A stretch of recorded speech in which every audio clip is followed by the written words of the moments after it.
हिस्सा तभी दूंगी जब सम्मान करोगे मेरा।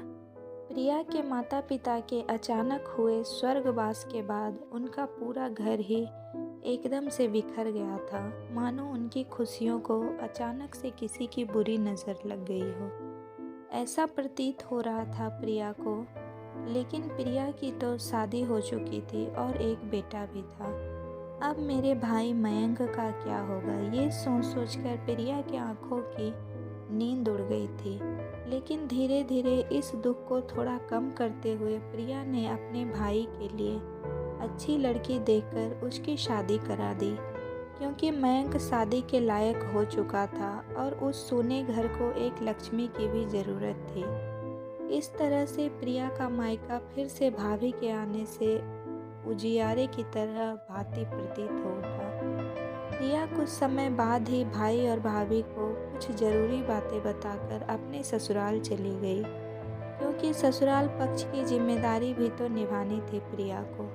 लेकिन मन ही मन खुश भी हो रही थी कि चलो अब मेरा मायका फिर से महकने लगा, जो माँ पापा के जाने से सूना हो गया था। ये सब सोचते सोचते कब ससुराल पहुँच गई प्रिया को पता ही नहीं चला। कुछ समय तक तो मयंक अपनी बहन प्रिया से फ़ोन पे खूब बातें करता और ज़रूरी सलाह भी प्रिया से लेता था। लेकिन धीरे धीरे उसने प्रिया से बातें करना कम कर दिया। प्रिया भी सोचती रहती थी, पता नहीं मयंक और पूजा भाभी अब फ़ोन क्यों नहीं करते। खैर, उन्हें अपने लिए भी तो समय चाहिए, ये सब सोचकर वह भी अपनी गृहस्थी में रच बस गई। लेकिन एक दिन, मयंक कैसे हो और पूजा भाभी कैसी है? आजकल फ़ोन भी नहीं करते हो, कोई परेशानी है तो मुझे बताओ। और हाँ सुनो, मेरी होली का त्यौहार भी नज़दीक आ रहा है, तो तुम और भाभी दोनों मेरे ससुराल आ जाना त्यौहार लेकर। कुछ मिठाई आदि ले आना, जो भी बन पड़े, क्योंकि मेरी देवरानी का भाई तो त्यौहार दे भी गया अपनी बहन को। ये मेरे मान सम्मान की बात है, क्योंकि मेरा ससुराल कस्बे में है और यहाँ ये सब चीज़ बहुत मायने रखती है। तुमको तो पता ही है मेरी सास के स्वभाव का, नहीं तो ताना मारेगी कि अब तो तेरी भाभी भी आ गई है और माँ बाप इतनी धन दौलत छोड़कर गए हैं, फिर भी इसका भाई आने लायक नहीं हुआ, और इस बहाने सब लोग पूजा को भी देख लेंगे। बेशक एक डिब्बा मोतीचूर के लड्डू ही ले आना, बस मेरा मान रख लेना। प्रिया ने फ़ोन के माध्यम से अपने भाई को कहा। मयंक ने भी झट से हामी भर दी।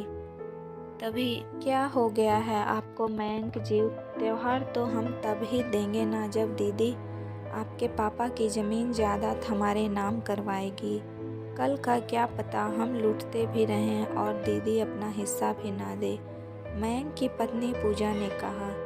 तुम ठीक कह रही हो पूजा, ये तो मैंने सोचा ही नहीं। मैं इस बारे में दीदी से बात करता हूँ। समय रहते ये काम कर लिया जाए तो अच्छा होगा, कल का कोई भरोसा नहीं। मयंक ने पूजा की बात से सहमत होते हुए कहा। मयंक के मन में पूजा ने लालच का बीज बो दिया था। तभी दूसरे दिन, प्रिया दीदी, मैं मयंक बोल रहा हूँ, कैसी हैं आप? अच्छा, तो मैं यह कह रहा था कि हम दोनों मिल बैठकर पापा की जो भी अपनी ज़मीन जायदाद है उसका हिसाब किताब कर ले। और हाँ, फिर वो ज़मीन आप मेरे नाम ही कर दो, क्योंकि पिता की संपत्ति का हकदार तो भाई ही होता है। मैंने सही कहा ना दीदी? मयंक ने कहा। मयंक, मैंने कब कहा कि मुझे संपत्ति चाहिए? क्या तुम मुझे इतना भी नहीं जानते? मुझे जायदाद का कोई मोह नहीं, और तुम्हें तो पता ही है तेरे जीजा जी के पास भगवान की दया से सब कुछ है। और हाँ, ये बात अचानक से तुम्हारे दिमाग में कहाँ से आई? अगर तेरी यही इच्छा है तो मैं जल्द ही ये काम करवा दूँगी। मुझे कोई लालच नहीं है, अभी तो थोड़ा बिजी हूँ, बच्चे के एग्ज़ाम भी हैं। 2-3 महीने बाद ही आ पाऊँगी। ठीक है मयंक, वैसे तुम आ तो रहे हो ना त्योहार देने? प्रिया ने मयंक से कहा। दीदी, त्योहार तो मैं तभी दूंगा जब आप सारी जायदाद मेरे नाम करवा देंगी। आप बुरा मत मानना, मयंक ने तंज कसते हुए कहा। ठीक है फिर मयंक, तो फिर तुम भी मेरी एक बात कान खोलकर सुन ले। अगर आज ही तुम्हारा ये हाल है, जब मेरे एक त्योहार को देने में ही तुम्हें इतनी तकलीफ़ हो रही है, और ससुराल में मेरे मान और सम्मान की परवाह ना करते हुए तुम एक डब्बा मिठाई के लिए मेरे द्वारा अदा किए गए सारे फ़र्ज़ भूल सकते हो, तो आगे तो निभाना बहुत मुश्किल होगा तुम्हारे लिए, क्योंकि त्योहार तो हर साल ही आएंगे। कल को क्या भरोसा, तुम जायदाद लेने के बाद भी मेरे सम्मान की रक्षा ना करो। कोई ताज्जुब नहीं होगा मुझे, और मायके के दरवाजे भी बंद हो जाएंगे मेरे लिए। वहाँ मेरे माता पिता की यादें हैं, कल को मैं उनसे भी वंचित रह जाऊंगी।